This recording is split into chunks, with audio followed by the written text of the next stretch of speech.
Bismillahirrahmanirrahim. Assalamualaikum warahmatullahi wabarakatuh. Selamat berjumpa kembali dengan saya Trader Barbar. Sebelumnya saya ucapkan terima kasih kawan trader sudah mengikuti daripada channel Trader Barbar. Doa dan harapan saya mudah-mudahan kita selalu dianugerahkan yang terbaik. Amin ya rabbal alamin. Oke kawan trader, di sini saya akan coba buatkan video video tentang masih mengenai pola candlestick ya. Dimana nanti saya akan menjelaskan ya apa yang berhubungan dengan candlestick ya. Oke kawan trader, di sini akan membahas tentang apa sih candle support seperti apa, candle resistance seperti apa gitu kan. Jadi di sini saya akan membahas tentang candle support, candle resistance ya. Di sini banyak yang menanyakan, "Bang, candle support itu seperti apa sih? Terus cara penerapannya bagaimana? Terus ada lagi candle resistance itu bagaimana? Seperti apa sih cara penerapannya gitu ya." Jadi di sini saya akan menjelaskan bahwa yang dimaksud candle support itu adalah candle yang menginformasikan akan terjadi kenaikan atau akan kedepannya akan terbentuknya support gitu. Begitu juga candle resistance, candle yang menginformasikan ke depan akan terjadi resisten atau penurunan gitu. Jadi sekali lagi, yang dimaksud candle support adalah candle yang menginformasikan akan terjadi kenaikan atau akan terjadinya pertemuan bearish dengan bullish atau momen transaksi bearish dengan bullish atau support gitu ya.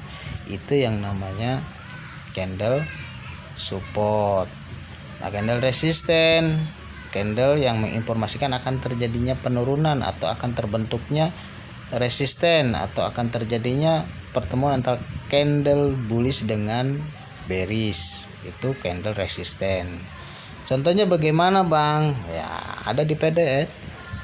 Ya, yang ada di PDF seperti candle signal, candle informasi ya, candle konfirmasi. Itu kan membawa informasi ya. Candle-candle tersebut membawa informasi ke depan akan terjadi kenaikan atau akan terjadi penurunan. Maka candle tersebut kalau membawa informasi kenaikan, maka dia itu dikatakan candle support ya. Terus kalau candle tersebut adalah membawa informasi penurunan, maka candle tersebut dikatakan candle resisten. Mau itu candle signal, mau itu candle informasi, mau itu candle konfirmasi gitu ya. Jadi seperti itu penjelasan pengertian daripada candle support dan candle resisten. Nah, seperti ini kawan trader contohnya. Nah,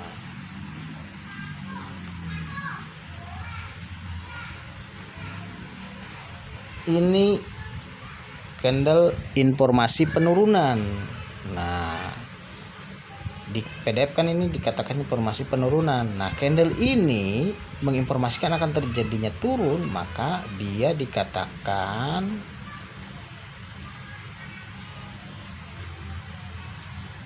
candle resisten ya. Resisten. Nah, ini adalah candle resisten. Kenapa dikatakan candle resisten? Karena dia akan turun ya, akan turun atau membawa informasi penurunan.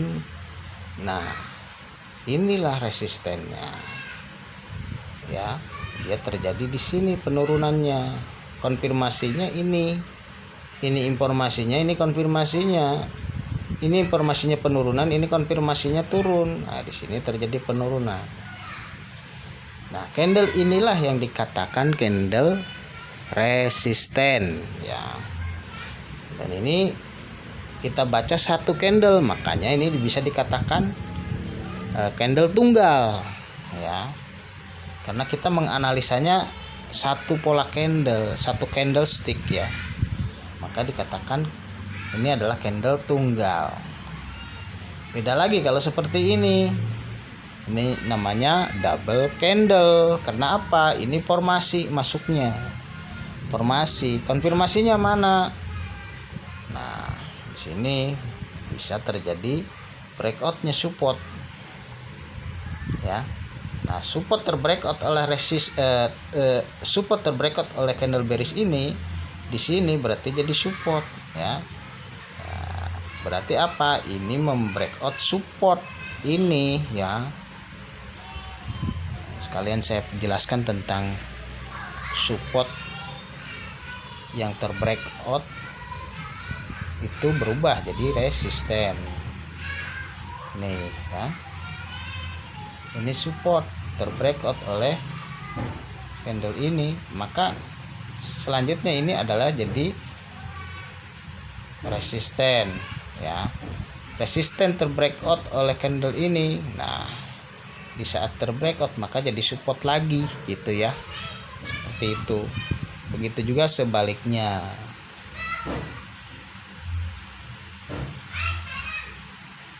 Nah, satu lagi penjelasannya. Nih. Ini resisten terbreakout oleh candle bullish, maka di sini jadi support, ya. Jadi support lagi, bukan resisten, karena sudah terbreakout. Itu harus tahu. Makanya kadang-kala begini nih, banyak yang terkecoh, ya. Kita kalau trading, ntar saya cari contohnya dulu yang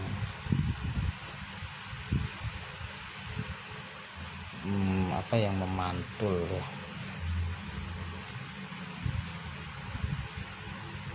Nah, ini kayak gini nih.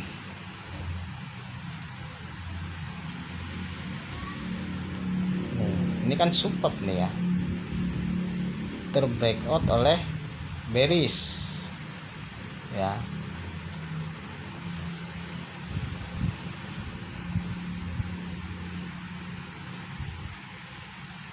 Terbreakout oleh bearish. Nah, ini informasinya kenaikan. Ini support terbreakout oleh bearish.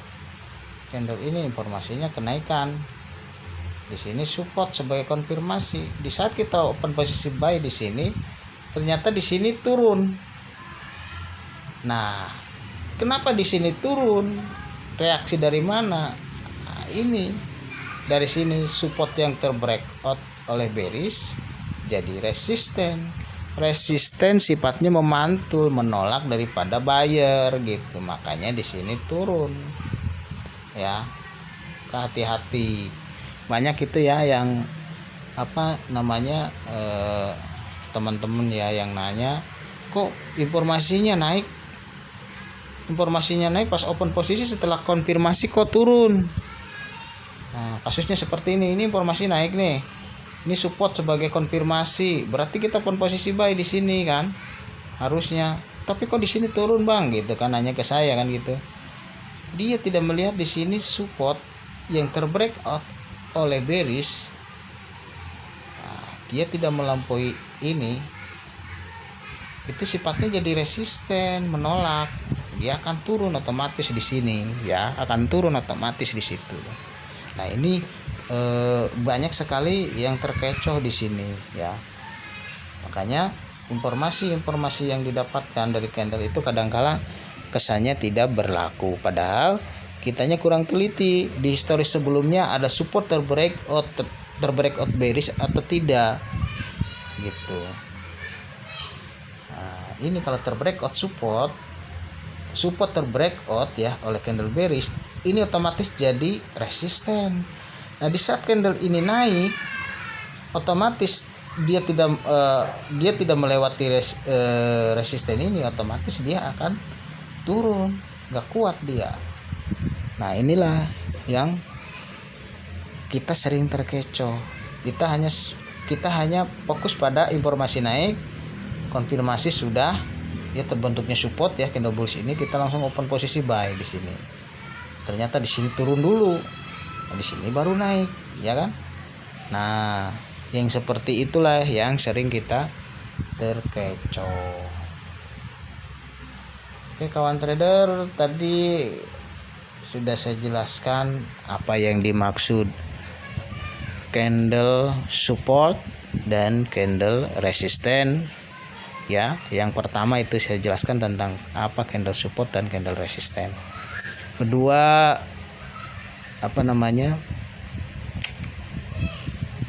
support yang terbreakout atau resisten yang terbreakout itu ternyata statusnya jadi berubah ya. Kalau support terbreakout oleh candle bearish, maka statusnya support tersebut kalau digaris lurus itu jadi resisten ya. Maka di saat ada kenaikan candle bullish mendekati resisten itu, walaupun acuannya adalah kenaikan, maka dia akan terpantul oleh resisten, dia akan turun. Nah, disitulah kasus-kasus biasa yang terjadi pada market ya. Dalam trading kita sering terkecoh di situ. Kurang hati-hatian dan kurang mengatur istilahnya perhitungan antara support ke resisten ya, range atau jarak antara support ke resisten. Ini banyak sekali yang bertanya tentang bagaimana sih mengestimasi untuk open posisi tepatnya berapa menit, 1 menit, 2 menit atau 3 menit. Nah, di sini banyak sekali yang menanyakan ya kawan trader. Jadi saya jelaskan kembali, padahal di video-video sebelumnya sudah saya jelaskan ya kawan trader, bahwa untuk mengatur estimasi kita mengukur jarak atau range dari support ke resisten kalau kita mau open posisi buy, atau resisten ke support kalau kita mau open posisi sell. Maksudnya apa mengukur daripada range dari support ke resisten atau resisten ke support? Ya maksudnya kita mengukur terbentuknya dari support ke resisten atau resisten ke support itu terbentuk berapa candle. Sedangkan kita bermain di TF 1 menit ya. Banyak yang, "Bang, informasi kenaikan kenapa dia langsung turun?" Nah, dia tidak mengukur range-nya. Padahal saya open posisinya sesuai informasi gitu kan.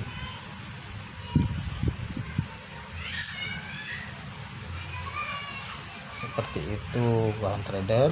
Jadi satu contoh begini ya. Nah, ini contoh nih ya. Kita garis nih.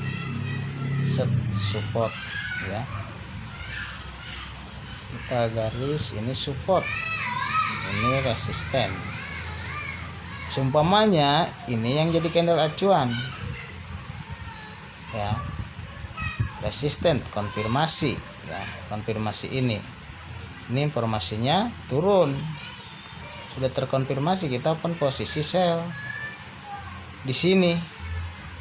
Nah, kebanyakan kawan trader kagak ngukur di sini ada support nih, support ini tidak diperhitungkan, otomatis di sini mantul jadi buy, jadi bullish maksudnya.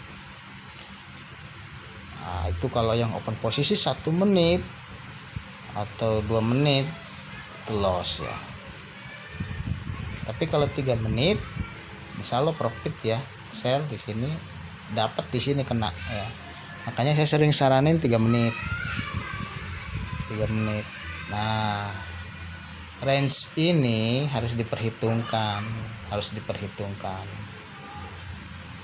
Terus lossnya dari informasi penurunan ini kan informasinya turun, ini sudah konfirmasi nih resisten, kita open posisi di sini sell loss ya.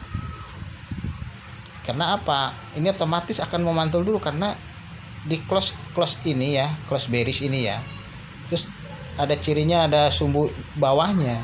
Ini menunjukkan upaya buyer menolak penurunan atau menolak bearish. Berarti ada kemungkinan dia naik dulu baru turun gitu. Nah, bahayanya 1 menit ini di sini pasti loss. Itu di situ pasti loss. Makanya walaupun kita sudah tahu arahnya akan kemana, penurunan nih, dari sini informasi akan terjadi penurunan.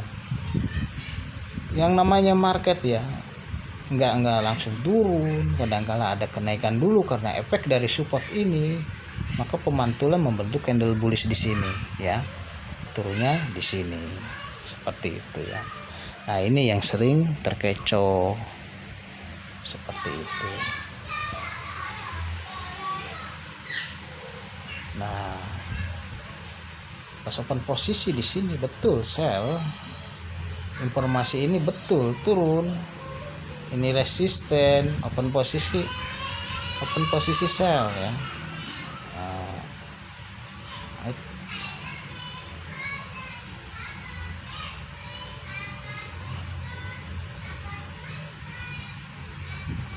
Betul, ini open posisi sell betul, hanya saja tunggu sebentar, ini kenapa gerak-gerak mulu.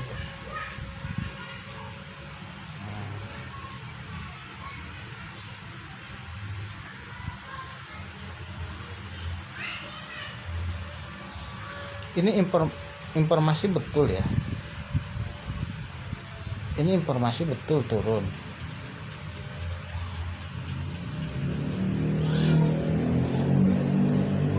Ini terkonfirmasi resisten ya. Di sini open posisi sell.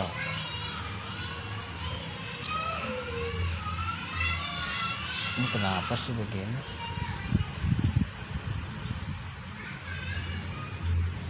Nah, di sini betul open posisi sell. Cuman kita harus open posisinya 3 menit atau 4 menit. Di sini kadang-kala kawan trader suka maksain, saya nganjurin open posisi 3 menit, open posisinya 1 menit ya, terus gak ngelihat kalau market ini sedang seperti ini, sideways begini ya, otomatis di sini loss dia kalau open posisi sell. Seperti itu ya kawan trader. Nah, itu penjelasannya. Terus untuk mengukur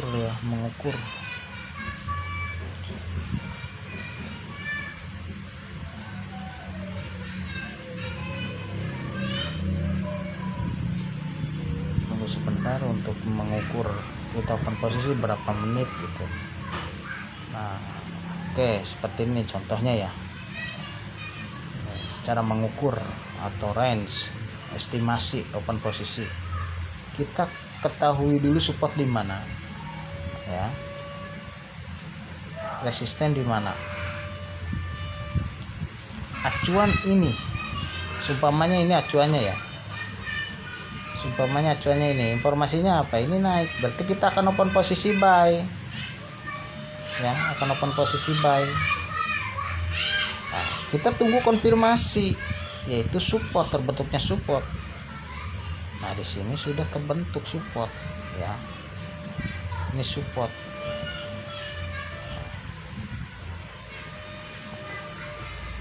Open posisinya berapa menit?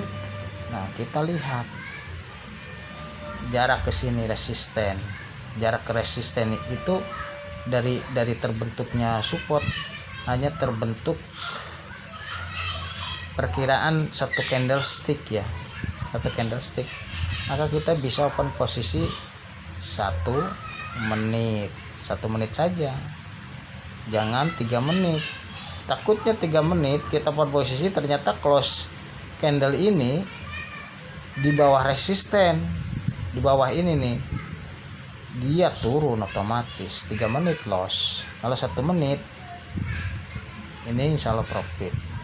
Nah, makanya ukur setelah konfirmasi ini, kira-kira menuju resisten ini terbentuk berapa candle. Kalau sumpamanya seperti ini kasusnya, berarti terbentuk kira-kira perkiraan ke resisten itu 1 candle. Kita open posisinya hanya 1 menit saja gitu. Seperti itu. Tapi kalau jauh, masih jauh ya resistennya, ya hitung aja kira-kira dari sini ke resistennya berapa candle terbentuknya. Kita open posisi sesuai terbentuknya candle tersebut ada berapa candle. Kalau seumpamanya kira-kira terbentuknya sampai 2 candle menuju resisten ya, kita open posisi 2 menitan. Seperti itu ya, untuk mengestimasi itu ya, cara mengestimasi open posisi berapa menit, dihitung daripada setelah konfirmasi menuju resisten tersebut terbentuk berapa candle ya. Itu satu contohnya seperti itu. Nah, ini untuk kali ini saya sedang menjelaskan permasalahan kawan trader ya, yang sering ditanyakan ke saya. Permasalahannya seperti itu. Terus apa lagi ya?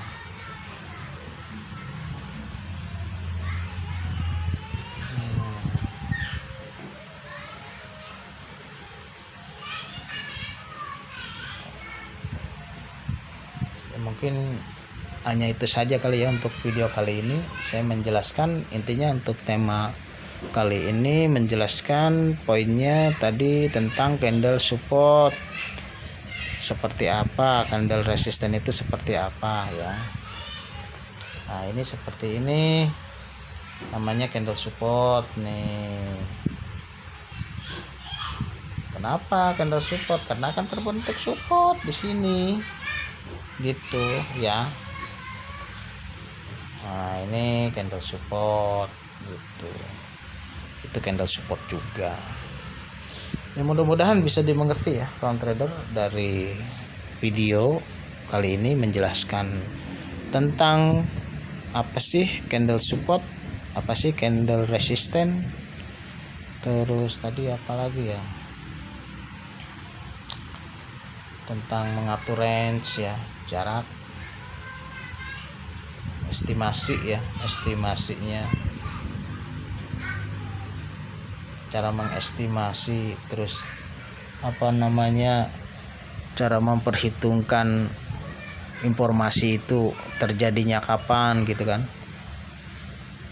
Maka jarak support ke resisten itu harus diukur. Kalau pendek kita hati-hati ya untuk memperhitungkannya seperti itu ya. Oke kawan trader, untuk kali ini saya hanya menjelaskan poin-poin itu saja ya yang sering ditanyakan oleh kawan trader dalam persoalan bertrading. Dan di sini kawan trader saya ingin menyampaikan juga, jadi untuk trading itu kita permasalahannya di samping kita belajar tentang teknik open posisi, kita juga harus belajar menguasai diri di market. Karena apa? Permasalahan umum itu trader itu kalah di penguasaan dirinya. Nah, kenapa begitu? Ya itu yang menyebabkan kekalahan kita dalam bertrading. Pengendalian diri atau dikatakan psikologis ya. Mental kita gampang banget terbawa emosi. Jadi di situ yang banyak kita jadi bulan-bulanan market sehingga deposit konsisten ya. Oleh karena itu dari sekarang kita belajar bersama bagaimana mengendalikan diri di market. Makanya saya sarankan dengan deposit kecil-kecilan saja. Kenapa begitu? Nah, kita belum terlatih ya. Yang kecil-kecilan saja kita masih sering loss ya, sering istilahnya terbantai atau deposit konsisten, apalagi yang besar.